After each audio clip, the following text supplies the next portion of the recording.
बुलढाण्यामध्ये खाकी वर्दीतलाच निघाला वसुली एजंट। सहायक पोलीस निरीक्षकाला लाच घेताना अटक करण्यात आली। अवैध रेती तस्करीला पाठीशी घालण्यासाठी त्याने 17,000ची लाच मागितली होती। घरात सुद्धा लाखोंचं घबाड सापडलं। बुलढाणा पोलीस दलाच्या प्रतिमेला धक्का देणारी एक मोठी बातमी समोर येते। स्थानिक गुन्हे शाखेच्या सहायक पोलीस निरीक्षक गजानन माळीला तब्बल 14,000 रुपयांची लाच स्वीकारताना अकोला लाचलुचपत प्रतिबंधक विभागाने पकडले।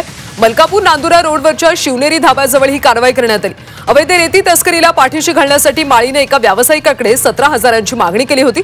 अखेर 14,000वर तडजोड झाली। मात्र व्यावसायिकाने थेट एसीबीकडे तक्रार केल्याने सापळा रचत ही कारवाई करण्यात आली। सर्वात धक्कादायक बाब म्हणजे माळीच्या गणेश नगरमधल्या घराची झाडाझडती घेण्यात आली आणि त्यामध्ये तब्बल 12 लाख रुपयांची रोख रक्कम सापडली।